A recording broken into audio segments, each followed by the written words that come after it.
कि 5 बंदे ऐसे ने जिन्हां दी कुर्बानी कबूल नहीं होंदी।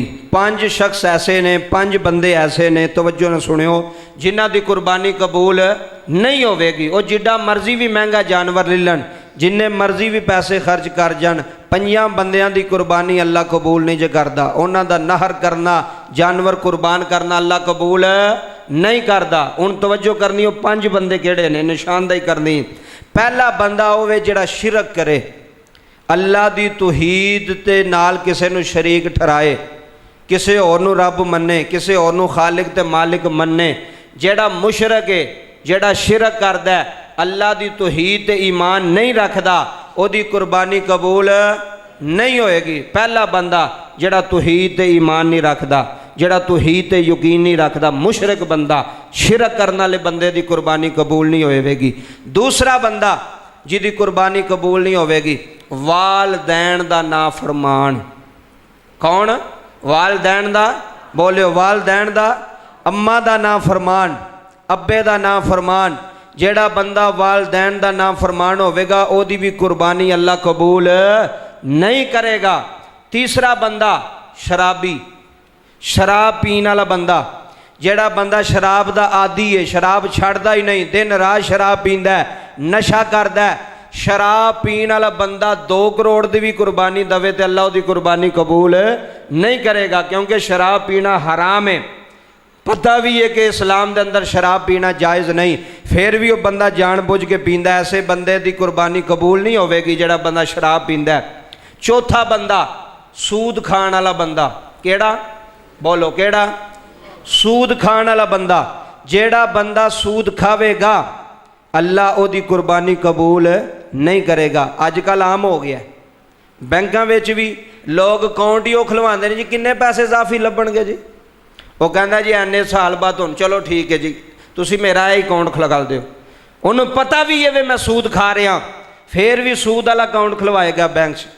फिर मजबूरी के तौर पर लोग पैसे देंगे ने। लाख रुपया दिता, महीने बाद 1000 रुपया, नाले उन्होंने को किस्त लैनी है, नाल 1000 रुपया इजाफी लैना है। तो जो वो साल में नहीं दे सके फिर डबल हो जाना। इनू कहते हैं सूद, किसी का नजायज़ फायदा उठा के पैसे दे के उत्ते इजाफी पैसे लेना। सूद खाण वाले बंदे की भी कुर्बानी कबूल किन्ने हो गए? बोलो किन्ने हो गए? 4। पंजवां सुनो, हराम कमाई करन वाला, हराम पैसा कमान वाला, हराम दौलत कमान वाला, जेड़ा वेंदा ही नहीं भी पैसा किवें आ रहा, हलाल आ रहा कि हराम आ रहा, लोगों नाल 2 नंबरी करके पैसा कमान वाला, चीज़ां विच मिलावट करके पैसा कमान वाला, चीज़ां विच 2 नंबरी करके पैसा कमान वाला, एवे हराम कमाई करन वाला। कौन है? हराम कमाई। जेड़ा बंदा अपने शोबे दे नाल अच्छे तरीके नाल ना चले, अपने कारोबार दे नाल अच्छे तरीके नाल ना चले, 50,000 रुपया तनख्वाह भी लवे ते पखे थले सुता भी रवे, वो भी हराम है। वो हलाल दी नहीं पे करता। हलाल कमाई करने वाला और हराम कमाई करने वाला, इन्हां दोवां च बड़ा फर्क है। जेड़ा बंदा हराम पैसे कमाएगा, किसी को रिश्वत लवेगा, किसी को जनाबे वाला नजायज़ पैसे लवेगा, अपने काम तो 2 नंबरी करेगा, डंडी मारेगा, वो वे हराम कमाई करने वाला। लोगों नाल 2 नंबरी करके ज़मीनां वेच के पैसे कमान वाला, वो कहते हैं हराम कमाई करने वाला। जेड़ा बंदा 2 नंबरी करके जगह वेच के पैसे भी खाइए तो जगह भी ना दवे, वो वे हराम कमाई खाण वाला। कौन है? उची बोलो कौन है?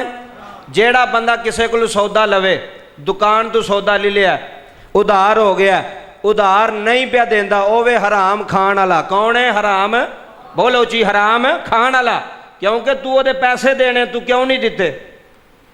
2 नंबरी करके कोई भी चीज़ खरीददा है या वेचदा है, वो वे हराम खाण वाला। हराम खाण वाले बंदे दी भी अल्लाह कुर्बानी कबूल करदा नहीं। किन्ने बंदे हो गए? उची बोलो। 5 बंदे ऐसे जे जिन्हां दी कुर्बानी अल्लाह कबूल नहीं करदा, वो मैं तुहानूं दस दिता। हुण दूसरा मसला बड़ा ज़रूरी और बड़ा अहम मसला जे, वो भी समात फरमा लो।